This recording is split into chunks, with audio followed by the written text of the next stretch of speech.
On July 20, 2026, the center of New Delhi vanished behind clouds of tear gas.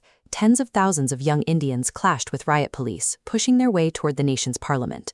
The singular banner uniting this massive organized confrontation was an insect. They called themselves the Cockroach Janta Party.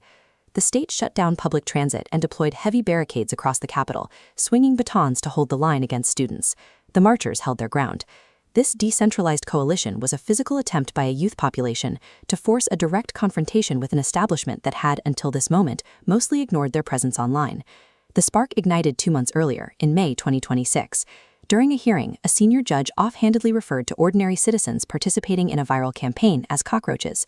Abhijit Dupke, an Indian student studying in Boston, leaned into the label. He launched a satirical online collective called the Cockroach Janta Party, embracing the insult as a badge of honor for the ignored and the unwanted. This line chart shows social media follower growth over 5 days in May.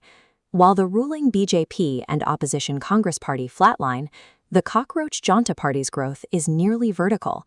Within days, a student abroad built a digital audience eclipsing India's oldest political institutions. Young Indians flocked to this banner to fill a massive void. The two-party system had failed to capture the attention of Gen Z, leaving them to build their own alternative under a banner of satire. For years, the Indian education system has buckled under a crisis of compromised examinations. Millions of students study for high-stakes tests, only to see them canceled or rescheduled due to recurring paper leaks, a cycle that peaked during the 2026 NEET medical exam scandal. The exam prep industry operates as a relentless pressure cooker. Families pour their life savings into coaching centers. When exams fail, the emotional and financial toll is devastating, driving a well-documented crisis of student suicides. Even for those who pass, the reward is often a dead end.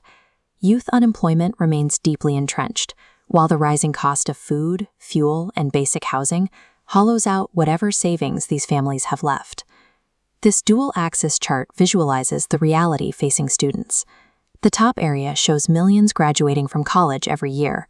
The bottom area shows formal sector job creation over the same decade. The gap is widening. When isolating data for marginalized students, employment outcomes plunge aggressively below average. Without generational wealth, a leaked exam severs a vital economic lifeline.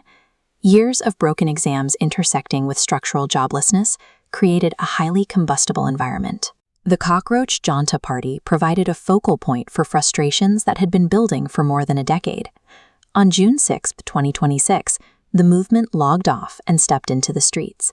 Dupke flew back to India, calling on his followers to join an indefinite mass sit-in at Delhi's historical protest grounds. They published a detailed education manifesto, laid out clear policy demands, and called for the immediate resignation of the federal education minister. The state responded swiftly. Invoking national security protocols under Section 69A, the government blacked out the movement's digital footprint, blocking their social media accounts to sever their primary organizing tool. The organizers took the government to the Delhi High Court. They argued for their right to peaceful digital assembly, won the case, and forced the state to restore their accounts. That legal victory caught the attention of veteran climate activist Sonam Wangchuk. He joined the students in Delhi, initiating an indefinite hunger strike that anchored their digital fluency to the undeniable moral weight of a Gandhian fast. By surviving state censorship and integrating veteran activists, the CJP had evolved. What began as a digital joke was now a visible occupation in the heart of the capital. By mid-July, Wangchuk's physical condition was deteriorating. On July 18th, police raided the camp and forcibly removed him to a hospital, aiming to break the hunger strike and disperse the crowd. The organizers retaliated by announcing the Sansad Chalo March.